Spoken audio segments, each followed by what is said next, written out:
The American Northeast crams in over 50 million people, making it one of the most crowded corners of the country. But here's the interesting part. Nearly 90% of them are packed into the southern half of that region. This leaves the vast northern reaches surprisingly empty. So why does the most populous part of the U.S. have such a sparsely populated northern frontier?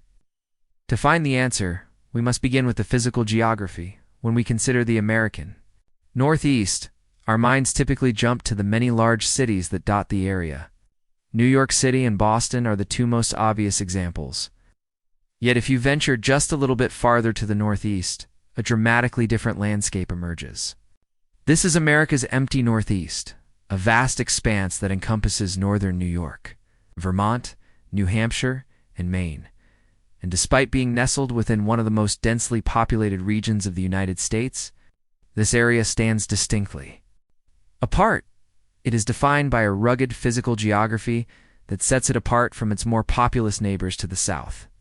The most striking feature of this deep northeast region is its mountainous terrain, which offers a stark contrast to the gentler rolling hills and coastal plains found further south, while southern New England and downstate New York are characterized by lower elevations and more navigable river valleys. This northern expanse is dominated by ancient weathered mountain ranges. The Adirondacks of northern New York State form a vast wilderness, home to countless peaks, lakes, and forests. And to their east, the Green Mountains form the spine of Vermont, extending into Quebec. And further east still, the White Mountains of New Hampshire boast the highest peaks in the northeastern U.S., including Mount Washington, which is infamous for its extreme weather. Maine, too, is profoundly rugged, with its interior defined by the Longfellow Mountains and vast broken forests that stretch all the way to the Canadian border. These ranges aren't merely hills, as they're often compared to the Rocky Mountains. They are significant barriers. Beyond the mountains, the prevalence of glaciation further differentiates this northern region. During the last ice age, massive ice sheets scoured the entire Northeast, but their impact is particularly pronounced here as the glaciers retreated. It's carved out thousands of lakes and ponds, deepened river valleys, and left behind a chaotic mix of rocky soils and till. This legacy of ice means that much of the land is rocky and has thin soil, making it less amenable to large-scale farming than the deeper, richer soils found in, say, the Connecticut River Valley or the fertile plains of central New York. The sheer abundance of water, bodies from the vastness of Lake Champlain to countless smaller, pristine lakes nestled in the mountains is a direct result of this glacial activity. Another key differentiator is the extensive forest cover. While parts of southern New England are still heavily wooded, the north remains overwhelmingly forested to this day. This isn't just scattered woodlands. It's a nearly continuous blanket of boreal and temperate forests, especially evident in northern Maine and the Adirondacks, which collectively form one of the largest unbroken tracts of forest in the eastern United States. Even today, after centuries of deforestation, it remains a dominant feature, supporting industries like timber and paper and providing critical habitat for wildlife. Finally, the climate of the region plays out differently between the north and the south. While all of the Northeast experiences distinct seasons, the northern part endures longer, colder winters with substantially more snowfall. Its higher latitudes and mountainous topography contribute to a harsher climate. This isn't to say that the South is tropical or Mediterranean, but the difference in average temperature and the length of the growing season is noticeable between the two areas. All of this is to say that while the Northeast is broadly considered a singular geographic region within the United States, there are stark differences as you cross from the lower parts of New York and New England into the north. And those differences play a huge role in how and why people settled the region. Speaking of things spreading far and wide, have you ever thought about how much of your personal data is floating around on the internet? We live in a world where data brokers are constantly collecting and selling your personal data without you even realizing it. They can gather everything from your phone, number, and address to your age, and even information about your relatives. This isn't just about spam calls. It's about real risks. Knowing where you live, what you do, or even your political views can expose you to everything from phishing scams to identity theft. It's a truly unsettling thought, especially when we consider how much of our lives are online. That's why I personally use Delete Me. It's a service that helps me take back control of my privacy by getting my personal information removed from those data broker websites. Their privacy experts constantly work to find and remove my data, monitoring hundreds of sites all year long. Each month I get a report showing me exactly what they found and what they removed, which is incredibly reassuring, and they can do this for you too. So go to joindeleteme.com/GO by JFF and use my promo code GOF at checkout to get 20% off their consumer plans. Once again, that's joindeleteme.com/GO by JFF and use code GO by GF for 20% off. Music. The vast expanse of America's empty Northeast may seem sparsely populated today, but it's not that nobody has ever lived there before. In fact, from ancient indigenous people to European colonization and the eventual formation of the individual states of the United States, there have always been some people living here. But unlike the rapid urban growth of southern New England, settlement here was a prolonged and difficult affair. Now, naturally, before European colonization, this landscape was home to thriving indigenous nations. The Abenaki, particularly the Western Abenaki in Vermont and New Hampshire, and the Eastern Abenaki in Maine, left a significant mark on the land. Their extensive network of trails followed river valleys and mountain passes, connecting communities across what are now state and international borders. From present-day Quebec down into Massachusetts, these trails were not just routes for travel, they were arteries of trade, communication, and cultural exchange. Meanwhile, in northern New York, the Iroquois Confederacy exerted significant influence, with their territories extending towards the Adirondacks. These indigenous peoples would be amongst the first to encounter Europeans when they began to arrive in the 1600s. European interest in the region began early, but they primarily stuck to the coast in Massachusetts and southern New England. As such, it was primarily French explorers and traders who established early outposts in the northern region, particularly along the waterways connecting to Quebec, influencing areas of Vermont and northern New York.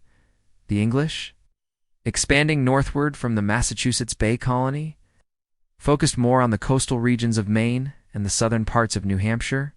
However, the dense forests, harsh climate, and fierce resistance from indigenous populations, often allied with the French during the colonial wars, made permanent agricultural settlements slow and perilous. Unlike the relatively swift land grabs of southern New England, establishing firm control and clearing land in the north was a painstaking process, often marked by conflict and hardship.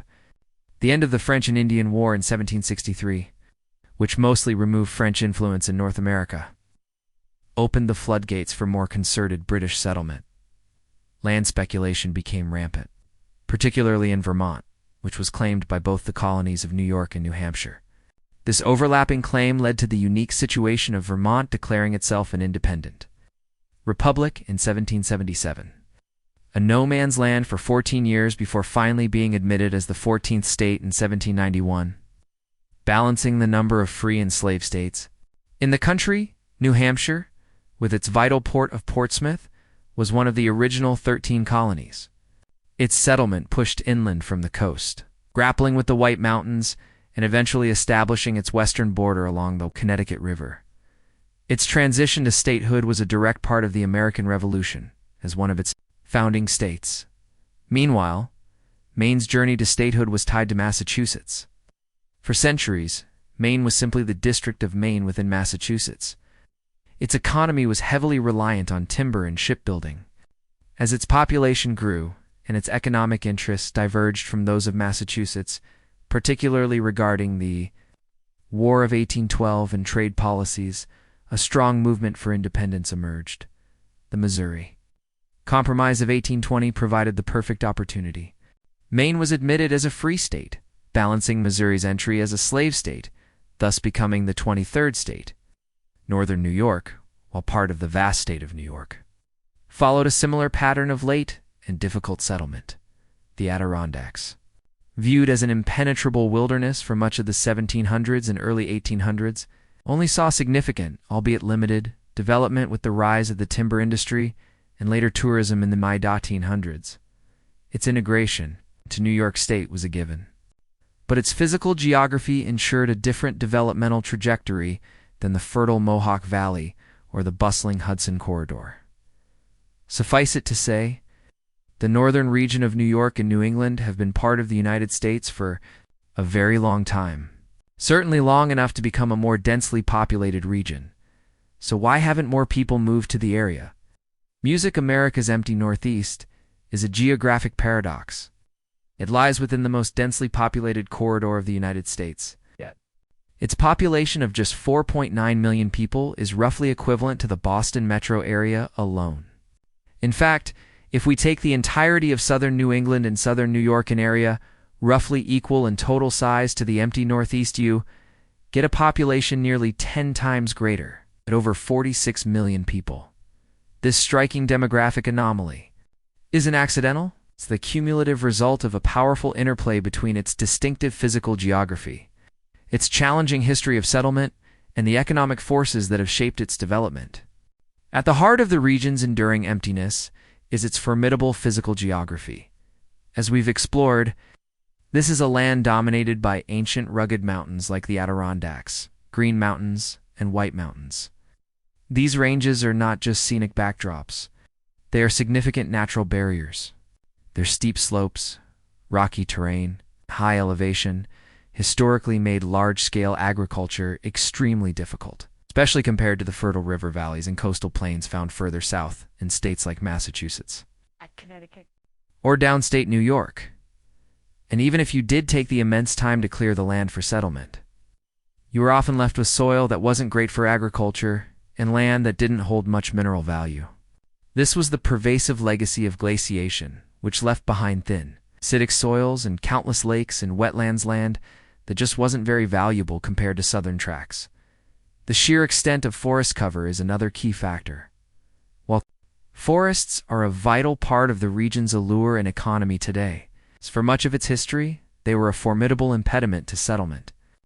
Unlike the more open prairie-like lands further west, establishing a farm or town here meant felling vast tracts of old-growth timber, a back-breaking endeavor that made expansion slow and costly. This isn't to say that southern New York and New England didn't have vast forests, but given its proximity to the coast and more valuable land, there was more of an impetus to clear it and settle the area, something that just didn't exist to the same degree in the north. And of course, the climate also plays a critical role here. With longer, colder winters and heavier snowfall than much of the rest of the Northeast, the growing season is shorter and the costs of heating and maintaining infrastructure are higher. While people certainly adapt, these factors historically presented significant disincentives for large-scale migration and settlement, particularly when more temperate and agriculturally viable lands were available elsewhere in the country. But it's not just the physical geography. There's also the fact that this region was consistently contested throughout the 1600s and 1700s, constant conflicts with indigenous peoples who fiercely defended their lands and the prolonged rivalry between the French and British powers kept much of the interior a dangerous frontier for over a century. And even after the French and Indian War had concluded and the region became safer to settle, another war was beginning to bubble up, the American Revolution. This war, of course, stymied settlement because the British used Canada as a primary base of operations, turning the region once again into a battlefield between two sides. Finally, when all was said and done, and the area became fully part of the United States, with the inclusion of Vermont in 1791, the country became more interested in settling and pushing people to its western regions beyond the Appalachian Mountains and into the Great Lakes area, rather than pushing people north towards its still confrontational border with British Canada. And once the U.S. acquired the Louisiana Purchase from France in 1803, there became a desperate rush to get even more people out west in order to legitimize their claim to the land, something that Spain, Britain, and of course the indigenous peoples of the area didn't accept at first. The land's limitations also meant that the few farming ventures that were there were marginal at best, and the lack of other significant natural resources prevented other major industries from popping. Unlike the industrializing southern New England, which saw waves of immigrants from Europe drawn to factory jobs, the empty Northeast lacked the industrial poles to attract and retain large populations. Its economy remained largely extractive and reliant on timber, granite, and fishing industries that, while significant, do not typically foster high population densities. Even today, the region has struggled to diversify beyond these traditional sectors. While tourism and outdoor recreation are growing, they often lead to seasonal populations or second homes rather than permanent year-round residents. And the lack of significant urban centers, with the exception of smaller cities like Portland, Burlington, and Manchester, means fewer large-scale employers, research institutions, and diverse economic opportunities that attract and retain young professionals and families. In fact, it's gotten to the point that states like Maine and Vermont have enacted policies to pay people to move to the state. Today, the empty Northeast maintains a population just a hair under 5 million people, which is just over 1% of the entire United States population. This is incredibly low when compared to the single metro region of Boston, which has just as many people. The empty Northeast is mostly empty because during a time when Americans were spreading far and wide, most were heading west, where more valuable land was located. This is a trend that we continue to see today, where the Northeast region continually ranks amongst the lowest in terms of population growth. Speaking of densely populated areas, I've made it to Europe, and this week, I'm exploring what is perhaps Germany's most beautiful city. And if you want to see what city that is, then come join me over on my travel channel. I hope you enjoyed learning all about America's empty Northeast. If you did, please subscribe to the channel. If you want to watch more videos, be sure to check out this one, all about America's empty Appalachia region. Thanks for watching. See you next time.